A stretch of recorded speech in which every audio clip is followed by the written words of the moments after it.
নমস্কার, আমি সুপ্রিয়া। আজকের ভিডিওটা কোনো কাল্পনিক ঘটনা নিয়ে নয়। আজকের ভিডিওটা হতে চলেছে একটা গল্প, যেটা আমি লিখেছি। আমার লেখা গল্পটাই আমি আজকে তোমাদের বলে শোনাবো। আমি গল্পটা অনেক দিন ধরেই আমার ইউটিউব ফ্যামিলির জন্য লিখছিলাম, কিন্তু কিছুদিনের ব্যস্ততার জন্য আমার গল্পটা লেখা হয়ে ওঠেনি।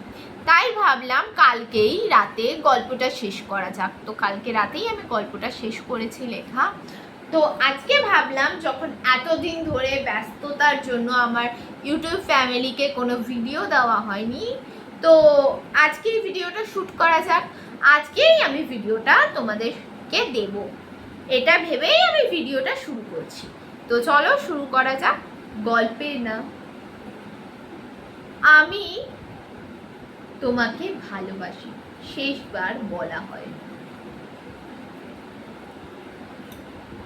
কিছু মানুষ আমাদের জীবনে আসে সারা জীবন থাকার প্রতিশ্রুতি নিয়ে, কিন্তু ভাগ্য কখনো কখনো তাদের শুধু স্মৃতি হয়ে থাকার অনুমতি দেয়। আজকের গল্পটা তেমনই, প্রেম, অপেক্ষা আর এমন এক বিচ্ছেদের গল্প যার শেষটা কেউ কল্পনাও করতে পারবে না। শীতের এক বিকেল, কলকাতায় আকাশে তখন হালকা কমলা রঙের সূর্য। রাস্তার পাশে চায়ের দোকান, ট্রামের ঘন্টা, মানুষের ব্যস্ত ভিড়, সবকিছুই যেন নিজের ছন্দে চলাচল করছিল। ঋত্বিক প্রতিদিনের মতো কলেজ থেকে ফিরছিল। হঠাৎ রাস্তার মোড়ে একজন মেয়ের সঙ্গে ধাক্কা লাগলো। মেয়েটির হাত থেকে কয়েকটি বই পড়ে গেল। ঋত্বিক তাড়াতাড়ি নিচু হয়ে বইগুলো তুলে দিল। মেয়েটি মৃদু হেসে বলল, ধন্যবাদ।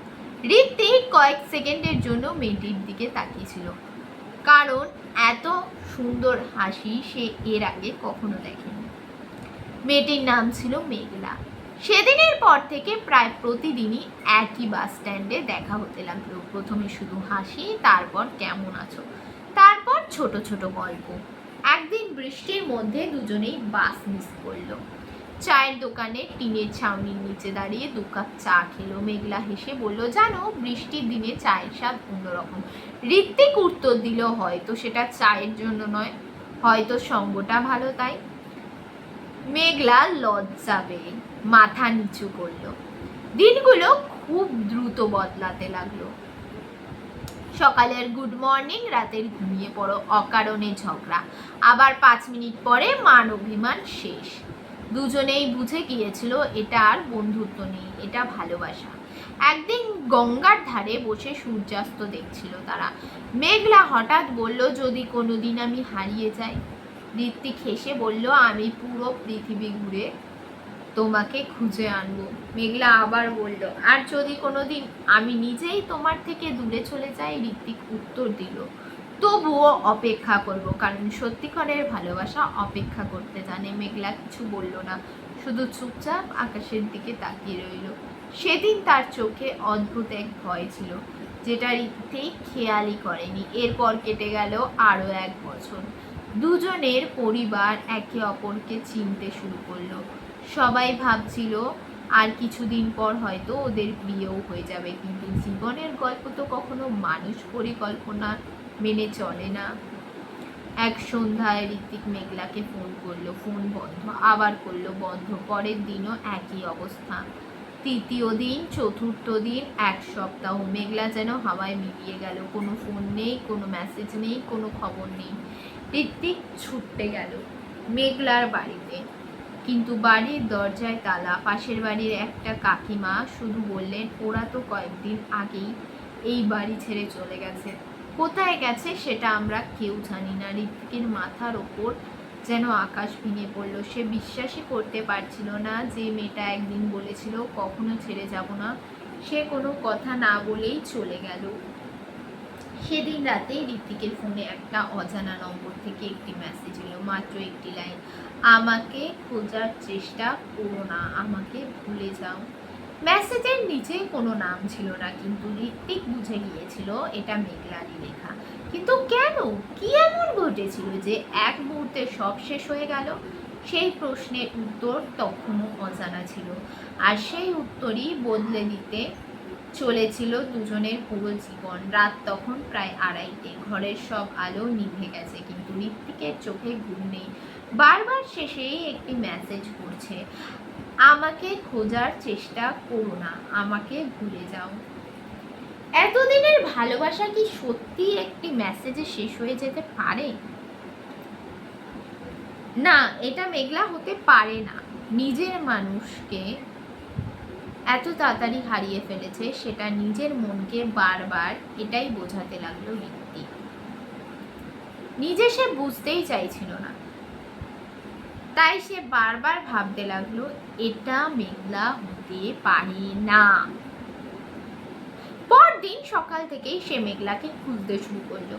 কলেজে গেল, বন্ধুদের জিজ্ঞেস করলো, পুরনো ক্যাফেতে গেল যেখানে দুজনে ঘন্টার পর ঘন্টা গল্প করতো, গঙ্গার ঘাটে গেল যেখানে প্রথম ভালোবাসার কথা বলেছিল, কিন্তু কোথাও মেঘলার কোনো খোঁজ নেই। মনে হচ্ছিল মেয়েটা যেন পৃথিবীতেই নেই, পৃথিবী থেকেই হারিয়ে গেছে। দিন কেটে গেল 1 মাস, 2 মাস, 6 মাস। ঋত্বিক বাইরে থেকে হাসতো, কিন্তু ভেতরে ভেতরে প্রতিদিন একটু একটু করে ভেঙে পড়ছিল। সে আর কাউকে ভালোবাসতে পারছিল না, কারণ তার কাছে ভালোবাসা মানেই ছিল মেঘলা। একদিন অফিস থেকে বাড়ি ফেরার সময় তার চোখ পড়লো একটি পুরনো বইয়ের দোকানে। হঠাৎ তার মনে পড়লো মেঘলা বই ভীষণ ভালোবাসত। সে দোকানে ঢুকলো। ঠিক তখনই দোকানের মালিক তাকে দেখে বললেন, তুমি কি ঋত্বিক? ঋত্বিক অবাক হয়ে বলল, হ্যাঁ, কিন্তু আপনি আমাকে চেনেন? লোকটি কাউন্টারের নিচ থেকে একটি ছোট্ট খাম বের করে দিলেন, বললেন, প্রায় 7 মাস আগে একটি মেয়ে এটা রেখে গিয়েছিল, বলেছিল যদি কোনোদিন ঋত্বিক নামে কেউ আসে তাহলে যেন এটা দিয়ে দিই তাকে। ঋত্বিকের বুকের ধুকপুকানি বেড়ে গেল। খামের ওপরে লেখা ঋত্বিকের জন্য। কাপা হাতে সে খামটা খুলল। ভেতরে একটি চিঠি। চিঠিতে লেখা, যদি তুমি এই চিঠিটা পড়ো তার মানে তুমি এখনো আমাকে ভুলতে পারোনি। তোমাকে আমি কখনো ঠকাইনি, কখনো ভালোবাসার অভিনয়ও করিনি, কিন্তু আমার সামনে এমন একটা সত্যি এসে দাঁড়িয়েছিল যেটা তোমাকে বলার সাহস আমার হয়নি। তুমি যদি সত্যি জানতে তাহলে কোনোদিন আমাকে ছেড়ে যেতে না, আর আমি চাইনি আমার জন্য তোমার জীবন থেমে যাক। চিঠির লেখা এখানেই শেষ হলো, আর কিছু নেই। ঋত্বিক অবাক হয়ে গেল। এটাই যদি সত্যি হয় তাহলে সেই সত্যিটা কি? দোকানদার আস্তে করে বললেন, মেয়েটি যেদিন এসেছিল সেদিন ওকে খুব অসুস্থ লাগছিল, বারবার কাশছিল, তবুও মুখে একটা হাসি ছিল। ঋত্বিকের বুকটা কেঁপে উঠল। অসুস্থ? সে তো কোনোদিন কিছু বলেনি।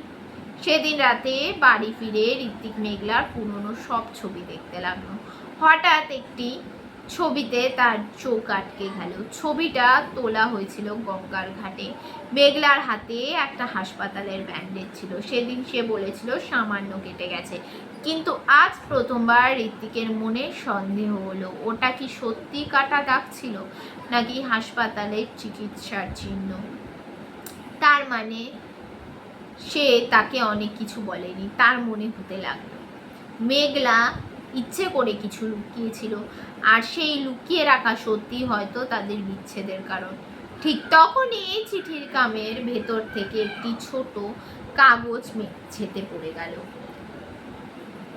সেখানে শুধু একটি হাসপাতালের নাম আর নিচে একটি তারিখ লেখা, 17ই সেপ্টেম্বর। ঋত্বিক ক্যালেন্ডারের দিকে তাকিয়ে দেখলো আজ ঠিক 16ই সেপ্টেম্বর, অর্থাৎ আগামীকাল সেই তারিখ। কিন্তু সেই তারিখের সঙ্গে মেঘলার কি সম্পর্ক? ঋত্বিক সিদ্ধান্ত নিল, যাই হোক না কেন আগামীকাল সে সেই হাসপাতালে যাবে। কিন্তু সে জানতো না সেখানে গিয়ে সে এমন একটি সত্য জানতে চলেছে যা তার পুরো পৃথিবীটাই বদলে দেবে। পরদিন সকাল, রাতভর একটু ঘুম হয়নি ঋত্বিকের। ভোর হতেই সে চিঠিটা যেটা লেখা ছিল হাসপাতালের উদ্দেশ্যে রওনা দিল। পথ জুড়ে তার মাথায় একটাই প্রশ্ন ঘুরছিল, মেঘলা কি লুকিয়েছিল।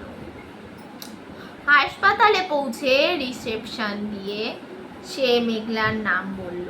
প্রথমে কেউ কোনো তথ্য দিতে রাজি হলো না। অনেক অনুরোধ করার পর এক বৃদ্ধ নার্স ধীরে ধীরে বললেন, তুমি কি ঋত্বিক? ঋত্বিক অবাক হয়ে মাথা নাড়ল। নার্স দীর্ঘশ্বাস ফেলে বললেন, আমি বুঝেছিলাম একদিন তুমি আসবেই। তিনি আলমারি থেকে একটি ছোট্ট নীল রঙের ডায়েরি বের করলেন।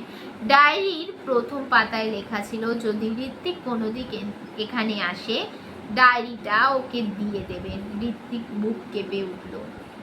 সে ধীরে ধীরে ডায়েরিটা খুলল। প্রথম পাতায় লেখা, ঋত্বিক যখন তুমি এটা পড়বে তখন হয়তো আমি তোমার কাছ থেকে অনেক দূরে। তুমি নিশ্চয়ই ভাবছো আমি তোমাকে ঠকিয়েছি, কিন্তু বিশ্বাস করো আমি শুধু তোমাকে কষ্ট থেকে বাঁচাতে চেয়েছিলাম। পরের পাতায়, 3 বছর আগে ডাক্তার আমাকে বলেছিলেন আমার রক্তের একটি বিরল রোগ ধরা পড়েছে। অনেক চিকিৎসা হয়েছে, কিন্তু ধীরে ধীরে রোগটা বেড়েই চলেছে। আমি জানতাম না আমার হাতে কতটা সময় আছে, তাই আমি সিদ্ধান্ত নিয়েছিলাম তোমার জীবন থেকে আমি নিজেই সরে যাব, কারণ আমি চাইনি তুমি আমাকে হারানোর যন্ত্রণা নিজের চোখে দেখো। ঋত্বিকের চোখ দিয়ে টপ টপ করে জল পড়তে লাগলো। সে বারবার বলছিল, না এটা সত্যি হতে পারে না। ডায়েরির পরের পাতায় একটা শুকিয়ে যাওয়া গোলাপের পাপড়ি রাখা ছিল। নিচে লেখা, মনে আছে এই গোলাপটা তুমি আমাকে প্রথম দিন দিয়েছিলে?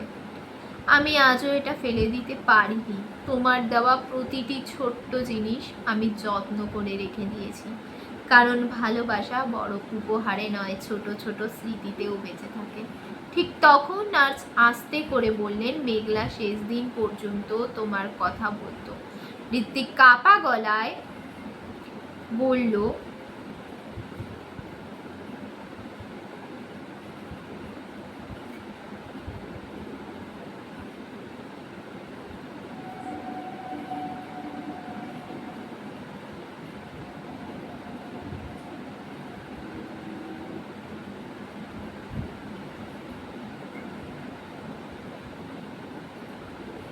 ঋত্বিক কাপা গলায় জিজ্ঞেস করলো, সে এখন কোথায়? নার্স চুপ করে রইলেন। কয়েক সেকেন্ড পরে জানালার বাইরে আঙ্গুল দেখিয়ে বললেন, চলো। হাসপাতালের পেছনে একটি ছোট্ট স্মৃতি বাগান, সেখানে সারি সারি গাছ লাগানো। একটি গাছের নিচে ছোট্ট ফলকে লেখা, মেঘলা সেন, 1999 থেকে 2024। ঋত্বিকের পা কেঁপে উঠল। সে ধীরে ধীরে হাঁটু গেড়ে বসে পড়ল। তার আর বুঝতে বাকি রইল না মেঘলা আর এই পৃথিবীতে নেই।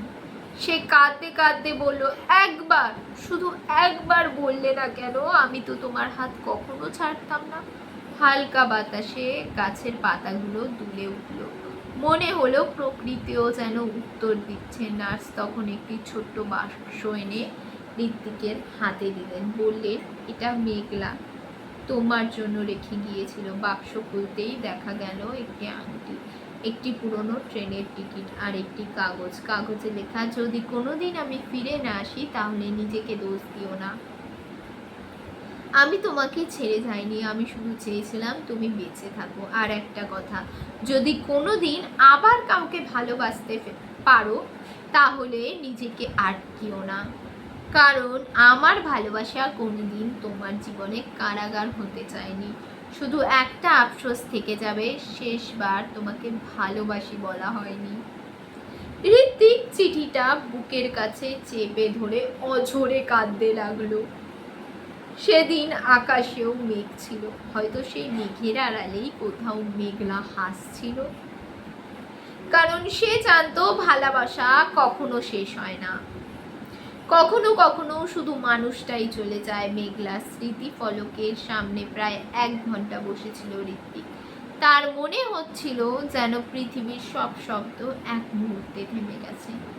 যে মানুষটাকে নিয়ে সে ভবিষ্যতের হাজারটা স্বপ্ন দেখেছিল, সে আজ শুধুই একটি নাম, একটি স্মৃতি। বাড়ি ফেরার সময় তার হাতে শক্ত করে ধরা ছিল মেঘলার শেষ চিঠি। বারবার সে শুধু একটি লাইন পড়ছিল, শেষবার তোমাকে ভালোবাসি বলা হয়নি। সে একটা লাইন যেন তার বুকের ভেতর 1000টা কাটার মতো বিচ্ছিল। দিন কেটে গেল, 1 মাস, 6 মাস, 1 বছর। ঋত্বিক আবার কাজে যোগ দিল। সে স্বাভাবিক থাকার চেষ্টা করত, কিন্তু প্রতিদিন রাতে ঘুমানোর আগে মেঘলার ছবির সামনে বসে কিছুক্ষণ কথা বলতো। আজ অফিসে অনেক কাজ ছিল, আজ তোমার পছন্দের গানটা শুনলাম, আজও তোমাকে খুব মনে পড়লো। যেন মেঘলা এখনো কোথাও বসে সব শুনছে। একদিন আলমারি গুছাতে গিয়ে সেই ছোট্ট কাঠের বাক্সটা আবার হাতে এলো। বাক্সের নিচে আগে খেয়াল না করা একটি গোপন খোপ ছিল। খোপ খুলতেই বেরিয়ে এলো একটি পেন ড্রাইভ। ঋত্বিক অবাক হয়ে সেইটি ল্যাপটপে লাগালো। কয়েক সেকেন্ড পর একটি ভিডিও চালু হলো। স্ক্রিনে দেখা গেল মেঘলা, মুখে ক্লান্তি কিন্তু সেই চেনা হাসি এখনো আছে। ভিডিও শুরু হতেই মেঘলা বলল, হ্যালো ঋত্বিক, যদি তুমি এই ভিডিওটা দেখো তার মানে আমি আর তোমার পাশে নেই। ঋত্বিক নিঃশ্বাস বন্ধ করে স্ক্রিনের দিকে তাকিয়ে রইল। মেঘলা বলেছিল, আমি জানি তুমি আমার ওপর খুব রাগ করেছো। মেঘলা বলছিল, আমি জানি তুমি আমার ওপর খুব রাগ করেছো। তুমি ভাবছো আমি তোমাকে ছেড়ে চলে গেছি, কিন্তু বিশ্বাস করো আমি কোনোদিন তোমাকে ছেড়ে যেতে চাইনি। আমি শুধু চাইনি আমার শেষ দিনগুলো দেখে তোমার মুখের হাসিটা হারিয়ে যাক। মেঘলার চোখেও তখন জল। সে আবার বলল, আমার একটা অনুরোধ আছে, তোমার জন্য,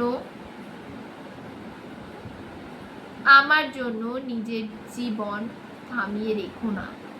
তুমি আবার হাসবে, আবার স্বপ্ন দেখবে, আবার ভালোবাসবে, কারণ সত্যিকারের ভালোবাসা কাউকে আটকে রাখে না, মুক্তি দেয়।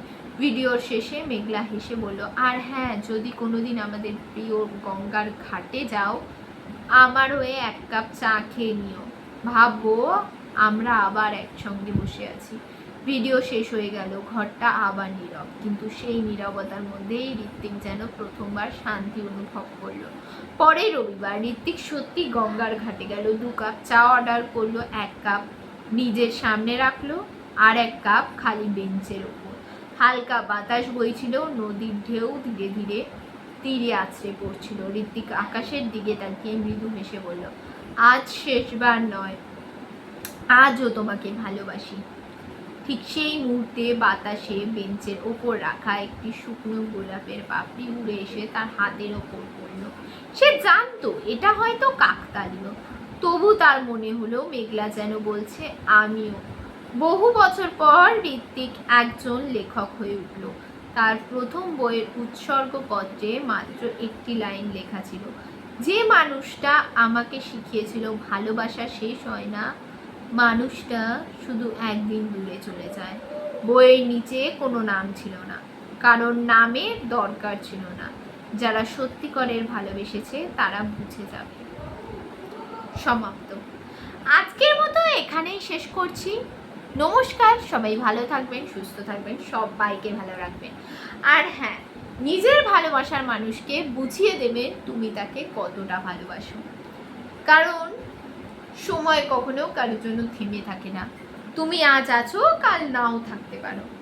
তাই যেন তোমার মধ্যে এই আক্ষেপটা না থাকে, শেষবার তাকে বলা হয়নি ভালোবাসি।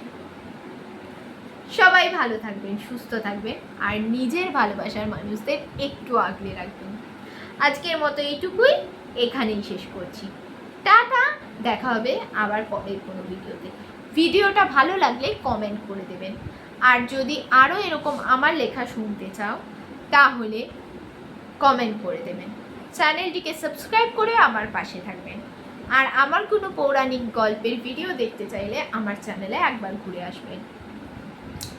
চ্যানেলটি সাবস্ক্রাইব করে আমার পাশে থাকবেন, যেন চ্যানেলে আরও নতুন নতুন ভিডিও এলে সেটি সব আর আগে আপনাদের কাছে নোটিফিকেশান পৌঁছে যায়। ধন্যবাদ।